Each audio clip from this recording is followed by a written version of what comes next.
1.5 12강 시작하겠습니다. 자, 우리 116쪽 펴시면 되고요.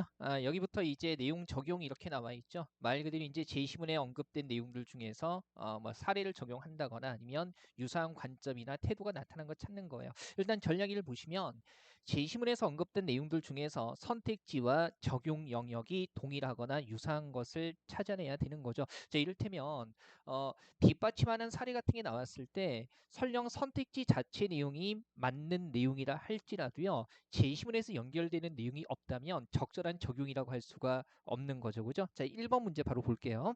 다음 글을 뒷받침하는 사례로 적절하지 않은 것은 그랬으니까요. 그죠? 얘는 일단 제시문 먼저 확인해 보죠.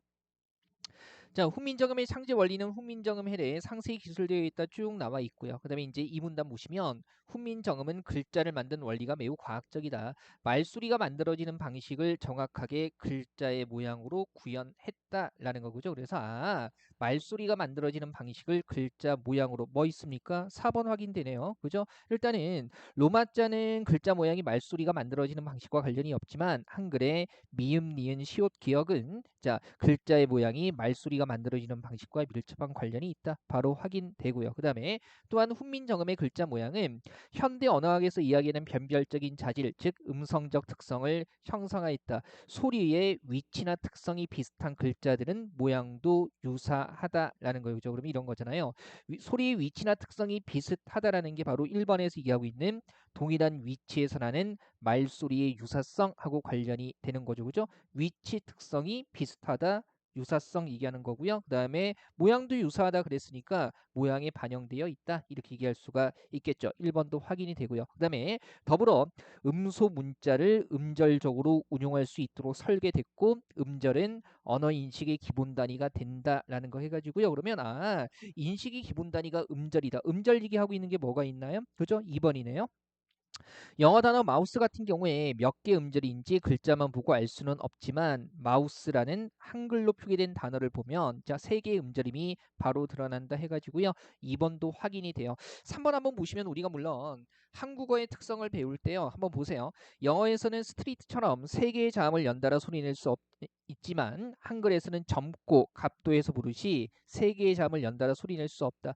한국어의 특성으로 맞기는 한데 연속해서 소리낼 수 있는 자음의 개수에 대한 언급이 지금 있어요, 없어요? 없잖아요. 그래서 얘는 이 자체가 맞는 말이기는 하지만 이 글을 뒷받침하는 사례로는 적절하지 않은 겁니다. 그죠? 요거 한번 보시고요. 일단 가장 많이 택한 오답이 1번인데요. 1번 내용은 완전히 똑같은 용어로만 표현되어 있지 않을 뿐이지 소리의 위치나 특성이 비슷한 글자들이 모양도 유사하다라고 나와 있기 때문에 1번은 뒷받침하는 사례라고 볼 수 있는 겁니다. 자, 다음에 2번 한번 가보죠. 자, 118쪽의 전략인데요. 보세요. 적용 영역에 드러난 적용할 때 개념, 단계, 그 다음에 원리, 방법 등을 정리를 하고요. 선택지와 지금 정리한 개념, 단계, 원리, 방법이 일치하는지 점검을 하면 됩니다. 한번 볼게요. 2번 보시면 다음 글의 견해와 가장 거리가 먼 것은 얘기하고 있고요. 이 글의 입장 잡아내는 게 쉽지가 않죠. 보죠. 오륜에 충실하고 오사를 옳게 하는 거. 자, 오륜 오사 뭔지 몰라도 돼요. 사람의 예절이며 떼를 지어 다니고 어미 새끼가 서로 부르며 먹이는 것은 짐승의 예절이며 떨기로 무성하고 가지가 뻗어나가선 초목의 예절이니 그러면 사람의 예절, 짐승의 예절, 초목의 예절이 제각각 따로 존재한다는 거고 자 이제 사람으로서 다른 생물들을 보면 사람이 귀하고 다른 생물들이 천하지만 다른 생물을 기준으로 사람을 보면 그들 다른 생물이 귀하고 사람은 천할 것이며 여기서 일단 뭡니까? 그죠? 기준에 따라서 대상에 대한 평가가 달라지잖아요. 사람 기준으로 했을 때는 다른 생물이 천하지만 다른 생물 기준으로 했을 때는 사람이 오히려 천합니다. 그래서 이런 것들을 우리가 상대적인 관점이라고 얘기를 하죠. 그죠? 물론 이제 상대적이라는 말을 떠올리지 못해도요. 기준 따라서 같은 대상에 대한 평가가 달라진다. 이거 생각할 수 있으면 되고요. 그 다음에 이게 중요하죠. 하늘에서 전체를 보면 사람과 모든 생물이 균등할 것이다 해가지고요. 여기서는 또 하나의 절대적인 기준을 잡았을 때는 모든 것이 균등하다. 사실은 관점이 2개가 나타나 있는 거예요. 그래서 한번 볼게요.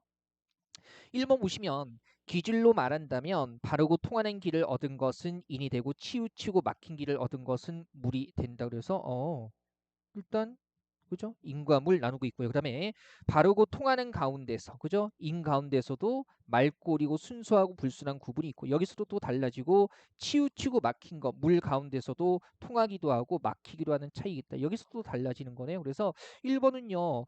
같은 대상이 기준 따라 달라진다라든가 하나를 기준으로 봤을 때 모든 것이 동등하게 파악된다는 그 두 관점 중에 어떤 것도 확인되지 않습니다. 달라지고 다른 것 안에서 또 달라지고 이렇게만 얘기하고 있을 뿐이죠. 그래서 1번은요. 이 글의 견해와는 크게 관련이 없고요. 그 다음에 2번 보세요. 하늘 얘기하고 있죠. 하늘이 명한 바에서 본다면 범이나 사람이나 다 뭡니까? 물의 하나이다. 물의 하나로 똑같다는 거니까 하나의 기준을 잡았을 때 모든 것이 다 똑같이 파악된다는 바로 이 제10문의 두 번째 그죠? 관점과 연결이 되죠. 3번에 자 물에는 저것 아닌 것이 없고 이걸 아닌 것이 없다. 우리 순서 배열 문제에서 봤던 거네요. 그러나 저것으로부터 보지 못하고 스스로 아는 것만 안다. 그러므로 저것은 이것 때문에 이것은 저것 때문에 해가지고요. 다른 것에 기대서 존재하고 있기 때문에 이것도 일종의 상대적인 관점이라고 볼 수가 있겠죠. 그 다음에 4번에 무릇 생명이 있는 것이라면 모든 것들이 다 삶을 사랑하고 죽음을 싫어한다는 점에서 마찬가지라는 거니까 생명이 있다는 하나의 기준을 통해서 본다면 사람, 소, 말, 돼지, 염소, 개미 등등이다 뭡니까? 삶을 사랑하고 죽음을 싫어한다는 점에서 똑같다, 균등하다는 거 아니겠어요? 그래서 4번도요. 지시문의 관점과 연결이 되는 겁니다.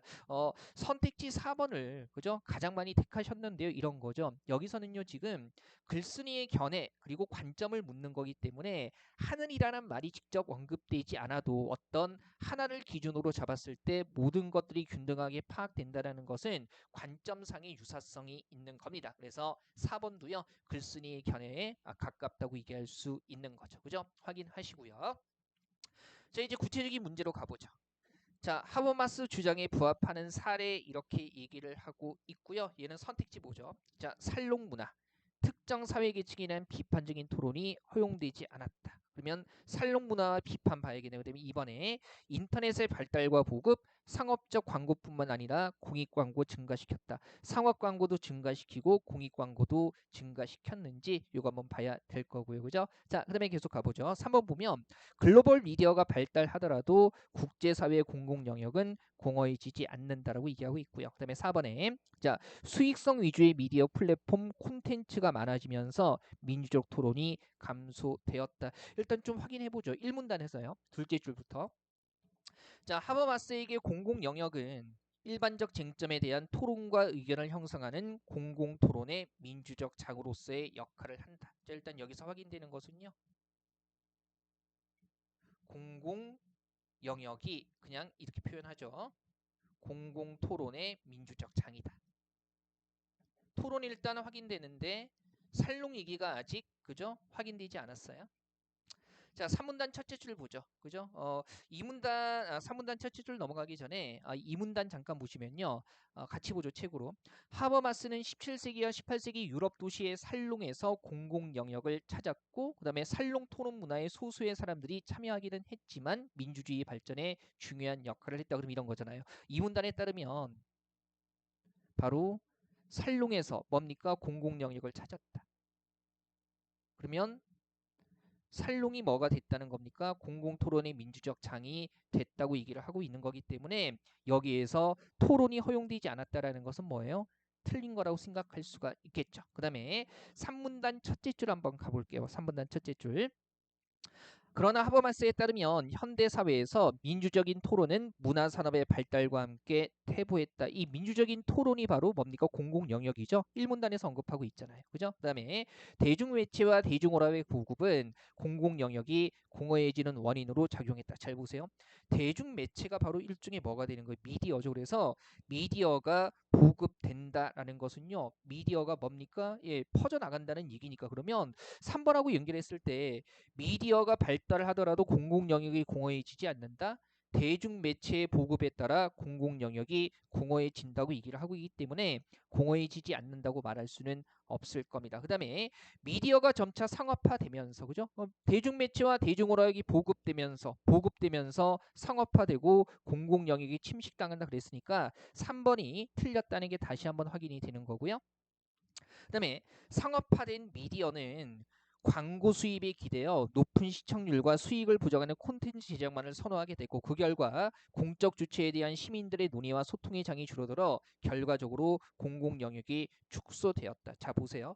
이번에 인터넷의 발달과 보급이 바로 대중매체, 대중오락의 보급과 연결이 될 텐데 지금 여기에서 상업화됐다는 얘기가 나와 있기는 한데 공익광고 증가시켰다는 얘기는 없어요. 아예 없는 얘기죠. 그죠? 그래서 2번도 걸러내야 되고요. 남아있는 게 4번인데요. 수익성 위주의 미디어 플랫폼과 콘텐츠 보세요. 이 수익성 위주라는 게 뭡니까? 이익을 남기는 거니까 말 그대로 뭐예요? 사문단에서 얘기하고 있는 상업화와 관련이 되는 거죠. 그죠? 근데 여기서 사문단 보니까 상업화까지는 연결이 되는데 공공 영역이 축소되었다. 다만 우리가 연결해야 되죠. 민주적 토론이 감소된 거 안 나왔는데 다만 공공 영역에 대해서 앞에서 얘기하고 있잖아요. 공공 영역이 무슨 역할을 했다? 공공 토론의 민주적 장으로서의 역할을 했다. 그러면 공공 영역이 축소되면 토론의 민주적 장도 뭡니까? 축소되면서 토론이 감소하는 거죠. 그죠? 자, 아마 선택지 4번 보시면서요. 사문단하고 연결은 해봤을 텐데 이 공공 영역이 축소됐다는 이 말 때문에 번민하셨을 거예요. 근데 앞에서 다른 개념과 연결하고 있거든요. 공공 영역과 공공 토론의 민주주창 연결하고 있기 때문에 선택지 4번 충분히 제시문에서 확인되는 사례라는 거 보시면 되겠습니다. 자, 우리가 이 추론이나 적용 부분은요. 직접적으로 1대1로 같은 말로 대응되지 않는 고리들도 있어요. 다만 그런 개념들이 흩어져서 언급이 될 수 있기 때문에 언급되기도 하기 때문에 이런 부분들 조심하셔야 합니다. 그죠? 제가 자꾸 중간중간에 2025년 국어 예시 문제 말씀드리는 게 2025년 예시 문제에서도요. 그런 떨어진 정보를 조합해서 이해하는 문제가 예시 문제로 나왔기 때문에 말씀드리는 거예요. 그죠? 어쨌든 연습 삼아 한번 풀어보시는 것도 나쁘지는 않을 겁니다. 제가 요즘에 이것저것 수능 강의는 안 하는데 일을 계속 작업들을 하고 있어요. 여러분과 관련된 작업들을 하고 있어서 이거 예시 문제 빨리 한번 일단 내년 넘기면 안 될 것 같고요. 올해에 크리스마스 특집으로 한번 할까요? 크리스마스 특집 2025 예시 문제 분석 우리가 공부할 건 아니지만 크리스마스 특집으로 한번 고민해 보겠습니다. 여러분에게 드리는 아주 소소한 선물이 되겠죠? 화내시면 안 돼요. 이런 걸 선물로 던져주냐고. 자, 그다음에 4번 보세요. 글쓴이의 견해에 부합하는 내용. 이 글쓴이가 얘기하는 게 뭐예요? 보면 결과적으로 단호한 반응 해보자는 거죠. 이 문단에서 실제로 연습해보자 그러면 이거 찾아보면 단호한 반응은 조건 보세요. 이 조건 단계 잘 정리해야 되죠. 다른 사람의 권리를 침해하지 않으면서도 자신의 권리를 존중하고 지키겠다는 거고요. 그 다음에 상대방을 배려하는 거고 상대방을 존중하면서도 얼마든지 자신의 의견을 내세우는 겁니다. 그럼 일단 자신의 의견 내세우고 상대방을 존중하면서 권리 침해하지 않고 배려하는 거라는 거죠. 그러면 지금 상황 보세요. 어느 흡연자가 당신의 차 안에서 담배를 피워도 되는지 묻는다. 당신은 담배 연기를 싫어하고 건강에 해롭다는 것도 잘 알고 있어 달갑지 않다. 그러면 자신의 의견을 내세우고 그죠? 자신의 권리를 존중하고 지키겠다는 거니까 나는 싫다. 내 차에서 담배 피우는 거 싫다는 얘기가 들어가야 되는 거죠. 그러면서도 상대방을 배려하고 상대방의 흡연권을 침해하지 않는 거니까 자기 의견 내세우면서도 담배를 피울 수 있는 조건을 생각한다는 거네요. 자, 보세요. 1번에 좀 그러긴 하지만 괜찮아요. 아유, 말도 안 되죠. 왜요? 자신의 의견을 명확하게 표현해야 되는데 내 의견은 달갑지 않은 거거든요. 근데 괜찮아요 그러면 여기서 얘기하는 단호한 반응에 부합하지 않는 거죠. 그 다음에 2번에 안 되죠. 흡연이 얼마나 해로운데요. 달갑지 않다라는 거 표현했어요. 근데 참아 보시겠어요 그러면 상대방은 담배 피우고 싶어 하는데 참으라고 얘기하면 배려하는 게 아니죠. 3번에 안 피우시면 좋겠어요. 연기가 해롭잖아요. 그죠? 달갑지 않다라는 거 명확히 하고 있고요. 그 다음에 피우고 싶으시면 차를 세워 드릴게요 라고 해서 차 안에서는 안 되지만 당신을 배려하고 당신의 담배 피울 권리를 침해하지 않는다. 그래서 나는 피우고 싶다면 차를 세워 드리겠다. 이거 답이죠. 그 다음에 4번에 자 물어봐줘서 고마워요. 피워도 그렇고 안 피워도 좀 그렇네요. 이거 어쩌라는 겁니까? 그죠? 그래서 이거 자신의 의견을 명확하게 내세우는 게 아니죠. 그래서 4번도 안 돼요. 가장 많이 택한 오답이 2번인데요. 자신의 의견을 내세웠다는 점에서는 단호한 반응과 연결되지만 다른 사람의 권리를 침해하지 않고 배려하는 태도와는 관련이 없죠. 피우고 싶어하는 사람을 무조건 피우지 말라고 하는 건 배려라고 얘기할 수는 없잖아요. 그래서 2번은요. 상대방을 배려하는 거, 상대방의 권리를 침해하지 않는다는 조건에 어긋나는 겁니다. 그죠? 어렵지는 않아요.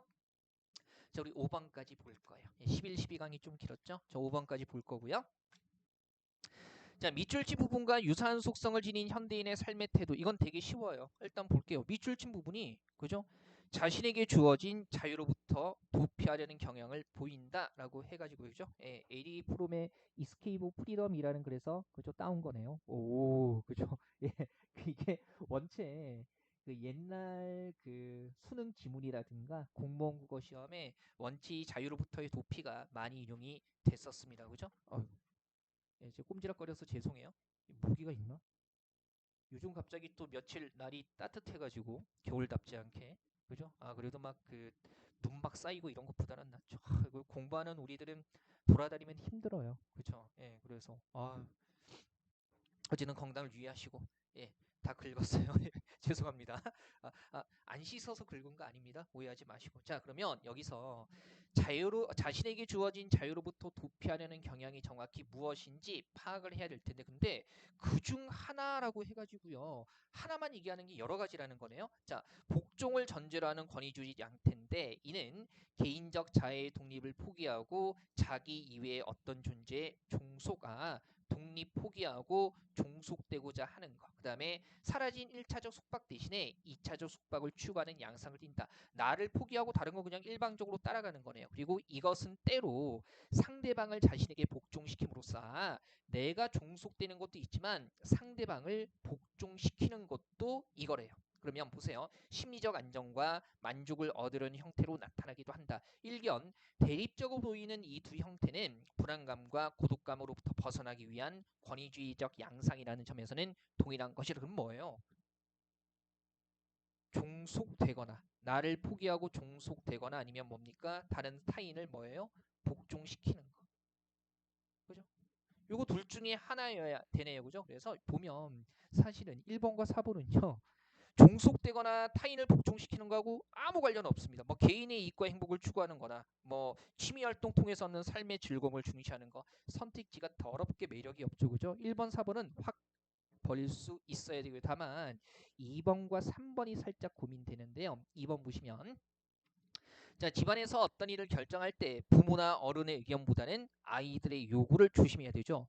먼저 뭐 하는 거 고려하는 거. 아이들의 요구를 무조건 수용하거나 따라가는 게 아니고요. 고려한다라는 것은 우리가 고려라는 뜻이 뭐예요? 어휘 뜻을 정확히 알면 이럴 때 굉장히 편해지죠. 고려한다는 것은 뭐 하는 겁니까? 고려하다. 생각하고 헤아려 보다. 그래서 아이들의 견해를 아이들의 요구를 생각하고 헤아려 보는 거지 어른들의 의견을 포기하고 무조건 따라가는 게 아니죠. 그래서 2번은 안 되는 거예요. 그 다음에 3번에 어떤 상황에 대해서 자신의 견해를 가지기보다는 뭡니까? 언론 매체 의견을 무비판적으로 수용하는 것. 이것은 바로 언론 매체 의견에 뭡니까? 자신이 종속되는 거 아니겠어요? 그래서 3번이 답이 되는 거겠죠. 그죠? 자, 아이들의 요구를 먼저 고려한다는 것은 생각하고 헤아려 보는 거지 나이 어른들의 의견을 포기하고요. 나의 의견을 포기하고 무조건 아이들의 의견을 받아들이면서 종속되는 상황이라고 볼 수는 없어요. 그래서 3번에 무비판적인 수용이라는 게 일방적인 종속하고 관련이 되기 때문에요. 그죠? 여기에서 나타나는 현대인의 삶의 태도와 가장 유사하다고 볼 수 있겠습니다. 그죠? 적용 문제는요. 일단 앞에 1, 2, 3, 4, 5번은 그렇게 많이 어렵지는 않아요. 4번 문제가 다소 4번 그리고 이제 3번 문제가 상대적으로 다소 까다로웠을 겁니다. 6, 7, 8, 9, 10번은요. 우리 그 5차시 수업에서 정돈하도록 할게요. 꾸준히 복습하시고요. 그 요즘에 질문들이 안 올라오더라고요. 그래서 이게 제가 강의를 많이 안 올려서 그런가 이런 생각도 드는데 그 사소한 거라도 괜찮으니까 질문 있으시면요 카페에 꼭 질문해 주세요. 물론 비문학은 제가 거의 완벽하게 설명한다고 생각을 하고 있기 때문에 질문들을 거의 없으시리라고 생각하는데 다만 그래도 미진한 부분이 있으면 카페에 꼭 질문 부탁드릴게요. 제가 글로 올리는 게 애매하면 따로 찍어서라도 올리겠습니다. 자, 우리 3차 시 강좌는요 이렇게 해서 마무리하도록 하겠습니다. 4차 시죠. 4차 시 강좌는 이렇게 해서 마무리하도록 하겠습니다.